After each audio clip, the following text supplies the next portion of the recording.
इस वाले वीडियो में एक स्पेसिफिक चीज़ कवर करना चाहता हूँ। जब से कल डिसाइड हुआ कि 26 अप्रैल से बोर्ड एग्ज़ाम चालू होंगे, आप में से काफ़ी सारे स्टूडेंट जो बोर्ड की तैयारी कर रहे हैं और ऑब्वियसली उसके बाद नीट देंगे, उन्होंने मेरे से पूछा है कि सर एक बार बता दीजिए कि दोनों चीज़ों को कैसे मैनेज करें। ठीक है, मैं उस वाली चीज़ को कवर करना चाहता हूँ। मैं एक और चीज़ आपको ये बताना चाहता हूँ कि मुझे नहीं पता कि बोर्ड एग्ज़ाम मुझे नहीं पता कि नीट एग्ज़ाम कब होगा।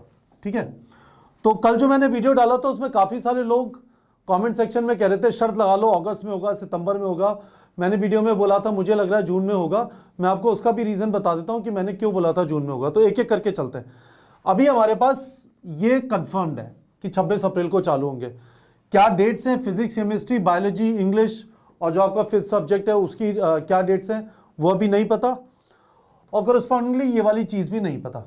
ठीक है, मैंने आपसे कल कहा था, अब ये मान लीजिए कि जब बोर्ड एग्ज़ाम ख़त्म होंगे उसके 6 हफ्ते बाद नीट का एग्ज़ाम हो सकता है। तो यदि first Sunday of July type देखें या एंड ऑफ जून के मुकाबले फर्स्ट संडे जुलाई टाइप देखें तो 3 जुलाई टाइप को शायद होता है ना। पॉइंट ये है कि मैं नहीं जानता नीट का एग्ज़ाम कब होगा। I want to be very very clear about this. मैंने प्रिडिक्शन नहीं किया था, मैं आपको ये बताने की कोशिश कर रहा था कि जो बच्चे हमसे एक्सपेक्ट करते हैं, हमारे यहाँ पे काफ़ी सारे स्टूडेंट्स पढ़ते हैं, ठीक है, जिन्होंने हमारा वीडियो कोर्स या टारगेट बैच जो कुछ भी लिया हुआ है, और वो हमसे एक्सपेक्ट करते हैं सर बता दीजिए कब तक टारगेट करें, क्या एक्सपेक्ट कर सकते हैं। मैं सिर्फ उसका जवाब दे रहा था। अल्टीमेटली एनटीए अनाउंस करेगा, that is the only thing that matters. मैं उस वाले कॉन्वर्सेशन में भी मेरे हिसाब से नहीं जाना चाहता जहां पे ये बात हो रही है हमें लगता है सितंबर में होगा, हमें लगता है अगस्त में होगा, हमें लगता है जून में होगा। नहीं, मुझे क्या लगता है वो इररिलेवेंट है। मैं ये बताने की कोशिश कर रहा था कि यदि आपको अब से लेके नीट के एग्जाम तक प्लान करना है, जब डेट एनटीए ने कंफर्म नहीं की है तो क्या डेट अज्यूम करके करें। यदि आपको अजम्पशन गलत लगता है, आपको जो अजम्पशन लगता है ठीक लगता है, आप उसे मान के चल सकते हैं। पर मैं यदि आपकी जगह पे होऊंगा तो मैं वो वाली डेट लूंगा जो थोड़ी कंजर्वेटिव है, जून एंड की तरफ, रादर देन वो जो लिबरल है सितंबर एंड की तरफ। यदि जून एंड का सोच के सितंबर में होता है बहुत अच्छा है, आपको और टाइम मिल जाएगा, खासकर बोर्ड एग्जाम वाले स्टूडेंट्स जिनको थोड़ा बाद में टाइम का प्रेशर होगा, अभी भी काफी टाइम का प्रेशर होगा। ठीक है, तो मैं वापस इस चीज पे आ जाता हूं कैसे दोनों चीजों को मैनेज करें। ठीक है, एक गुड न्यूज ये है कि आपका बोर्ड एंड नीट एग्जाम इसका सिलेबस सेम है। बस चीज यह है कि इस बार जैसे टर्म 2 में आपका सिलेबस थोड़ा कम आ रहा है, पर नीट में एक्सपेक्टेड है जैसे पिछले साल हुआ था कि फुल सिलेबस आएगा, है ना। पर सिलेबस वही है जो एनसीईआरटी में लिखा हुआ है या आपकी for that matter state board की बुक में लिखा हुआ है। ठीक है, तो बड़ा क्वेश्चन ये है कि दोनों चीज़ों को कैसे मैनेज करें। ठीक है, मैं इसको आपको एक्सप्लेन करना चाहता हूँ। इसे देखिए, एक ऑप्शन ये है, ठीक है, तो मैं आपको एक चीज़ बता देता हूँ, पहले ये बात समझ लीजिए, आपकी फर्स्ट प्रायोरिटी सिलेबस कंप्लीशन होनी चाहिए। फर्स्ट प्रायोरिटी सिलेबस कंप्लीशन होनी चाहिए। ठीक है, सिलेबस कंप्लीशन के बाद रिवीजन की बारी आती है, इसके बाद रिवीजन की बारी आती है। आप ये जरूर कर सकते हैं कि सिलेबस जैसे जैसे कंप्लीट होता जा रहा है, अगले हफ्ते में जा रहे हैं तो पीछे वाले चैप्टर का भी कुछ कुछ रिवीजन करते जा रहे हैं। तो ये आपकी एक स्ट्रैटेजी हो सकती है जो मैं एक्सप्लेन करने की आप कोशिश कर रहा हूं। देखिए, आपके बोर्ड एग्जाम है 26 अप्रैल से, ये भी डेट पता नहीं है पर 1 मिनट के लिए चलो मान लेते हैं 26 अप्रैल से 20 मई तक। ठीक है, इससे पहले ये तो सिलेबस है तो ये तो जरूर से कर लीजिए।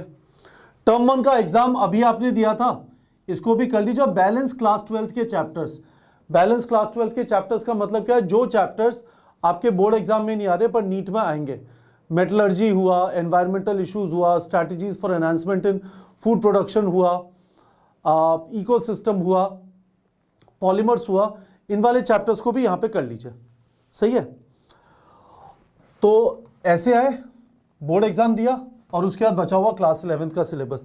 आपको टाइम बच रहा है, पढ़ाई ठीक चल रही थी, करे जा रहे थे साथ साथ टाइम बचा है, तो एक ऑप्शन है कि साथ में मैकेनिक्स के 4 chapter, motion in 1 dimension, motion in 2 dimension, laws of motion, work energy power, और फर्स्ट 4 केमिस्ट्री के चैप्टर्स क्लास 11 के, और जीओसी, यदि आपको टाइम बच रहा है तो इनको भी रिवाइज कर सकते हैं। पर मैं आपको वापस बताना चाहता हूं, आपकी प्रायोरिटी सबसे पहले सिलेबस कंप्लीशन की होनी चाहिए। आसपास की दुनिया को देख के साइक मत होइए कि उसने इतनी पढ़ाई कर ली, मैंने तो बहुत कम किया। ऐसा कुछ नहीं होता, आधे लोग तो झूठे होते हैं। दूसरों को परेशान करने के लिए बोलते हैं मैंने ये कर लिया वो कर लिया, तो इग्नोर कर दीजिए। और वो सच भी बोल रहे हैं तो उससे आपकी रियलिटी चेंज नहीं होती, आपकी रियलिटी अपना बचा हुआ टाइम अच्छी तरह यूटिलाइज करके होती है। तो पहली प्रायोरिटी सिलेबस कंप्लीशन है, और उसके बाद आपको टेंशन लेनी है कि मैं रिवाइज कैसे कर पा रहा हूँ, पर कम से कम सिलेबस कंप्लीशन होना जरूरी है। तो आप ये कर लेंगे, इतना कर लेंगे, तो इसके बाद इसका मतलब ये होता है कि आपने ये कर लिया और ये कर लिया, तो ये आपके 46 चैप्टर्स हैं, ये आपके 4 चैप्टर हुए, ये आपके 4 चैप्टर हुए, और ये आपका 1 चैप्टर हुआ, तो ये 55 चैप्टर हो गए, है ना। तो यहाँ पे आपके 41 चैप्टर्स बचेंगे, जिसमें से 22 बायो के हैं, ठीक है, फिजिक्स के 10 हैं, और केमिस्ट्री के 9 हैं, ठीक है। तो ये एक तरीका है तैयारी करने का, ठीक है। तो आप अपना शेड्यूल, जो हमने सैंपल शेड्यूल नीट प्रेप के टेलीग्राम चैनल पे डाला हुआ है, वापस बोल रहा हूँ, टेलीग्राम चैनल का लिंक वीडियो के डिस्क्रिप्शन में, शेड्यूल बनाइए। मैंने आपको कल वाले वीडियो में भी बोला था, अभी भी बोल रहा हूँ, शेड्यूल बनाइए। उस शेड्यूल की वजह से मैंने आपसे कहा था कि 30 जून मान लीजिए, वापस बोल रहा हूं मान लीजिए, मैं प्रिडिक्ट नहीं कर रहा, क्योंकि it is wrong on my part two से एग्जाम उसी दिन होगा। वो सिर्फ एनटीए बोल सकता है, ना आप बोल सकते ना मैं बोल सकता। तो एक ऑप्शन ये हो गया। दूसरा ऑप्शन ये हुआ, अगेन इसी तरह से देख लीजिए, बोर्ड एग्जाम आपके इस टाइम पे, ये चीज तो आपको करनी ही पड़ेगी, ठीक है। नहीं तो इस टाइम पे जब नीट एग्जाम होगा, है ना, तो उस टाइम तक चीजें रह जाएंगी। तो ये तो आपको करना ही पड़ेगा। इसके साथ आप जो चैप्टर करने वाले थे, पहले मैंने आपसे बोला था mechanics 4 chapter, first 4 chapters chemistry के, some basic concepts of chemistry, structure of atom, classification of elements and periodicity, chemical bonding, GOC, इनको कर लीजिए। उनकी जगह आपने कहा नहीं हो पा रहा इतना, मैं यूनिट 1 और 2 के 7 चैप्टर बायो के, और इनऑर्गेनिक के 3 चैप्टर, हाइड्रोजन एस ब्लॉक और पी ब्लॉक में ग्रुप 13-14 कर लूंगा। तो ये मेरे 7 और 3 10 चैप्टर हो गए। तो यहाँ पे अब मेरे 40 चैप्टर रह जाएंगे, 40 चैप्टर्स रह जाएंगे, जिसमें से 14 चैप्टर फिजिक्स के हैं, 11 चैप्टर केमिस्ट्री के हैं, और 7 हट गए तो 15 चैप्टर बायो के, है ना। पर आपको कुछ फिगर आउट करके ये करना है। तो एक चीज जरूर करिए, जब आप अपने बोर्ड एग्जाम के लिए प्रिपरेशन कर रहे हैं, एमसीक्यू जरूर करिए। एनसीईआरटी के पीछे के ऑब्वियसली सब्जेक्टिव क्वेश्चन करिए। हमने उन सब्जेक्टिव को ऑब्जेक्टिव करके भी अपने क्वेश्चन बैंक में जो टारगेट बैच या फुल कोर्स के साथ अवेलेबल है उसमें डाला हुआ है।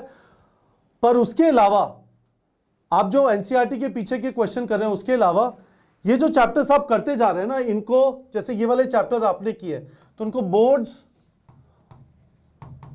और नीट दोनों के हिसाब से करिए। दोनों की थ्योरी सेम है, दोनों की थ्योरी सेम है ना। पर उसमें सब्जेक्टिव क्वेश्चन भी करने होते हैं, नीट के एग्जाम के हिसाब से ऑब्जेक्टिव क्वेश्चन ही करने हैं। तो आप इस तरह से करेंगे तो चीजें बेटर मैनेज हो सकती है। वापस आपसे बोल रहा हूं, हमने सैंपल शेड्यूल नीट प्रेप के टेलीग्राम चैनल पे डाल दिया है। टेलीग्राम चैनल का लिंक वीडियो के डिस्क्रिप्शन में है, जाइए और वहां से उसे डाउनलोड कर लीजिए और अपना इस हिसाब से, अब जो मैंने आपको बताया इस हिसाब से अपना शेड्यूल बना लीजिए। आपको मेरे से कंफर्म करना है कि हाँ सर ये शेड्यूल सही है या नहीं। ये रहा मेरा टेलीग्राम नंबर, मेरा टेलीग्राम नंबर है 9667591930। आप मुझे यहाँ पे भेज सकते हैं कंफर्म करने के लिए। पर होपफुली आप लोगों को समझ में आ गया होगा। इस समय से मैं आपको यही बोलूँगा, 12th पे फोकस रखिए, सिलेबस कंप्लीशन पे फोकस रखिए, और जब 12th कंट्रोल में आना चालू हो जाए फिर 11th के बारे में सोचिए। In my mind that is your best strategy for success right now. वो आपको सक्सेस का बेस्ट चांस प्रेजेंट करती है from the perspective of scoring well in your board exam and from the perspective of getting ready for NEET exam. आपका अभी भी कुछ question है मेरे से कमेंट सेक्शन में पूछ सकते हैं, और मैं आपको वापस बताना चाहता हूं, मैं प्रिडिक्शन नहीं कर रहा 30 जून की। मैं हमारे स्टूडेंट जो मेरे से डायरेक्शन एक्सपेक्ट करते हैं, मैं उनसे कह रहा हूं आप 30 जून मान के अपनी तैयारी करिए। उसके बाद यदि एग्जाम पोस्टपोन होता है, जुलाई चला जाता है, अगस्त चला जाता है, सितंबर चला जाता है, that is something that NTA will decide और आपको फायदा हो जाएगा। पर आप अपने सेंस में एंड डेट मेरे हिसाब से एंड जून रख के चलिए, ठीक है बच्चों।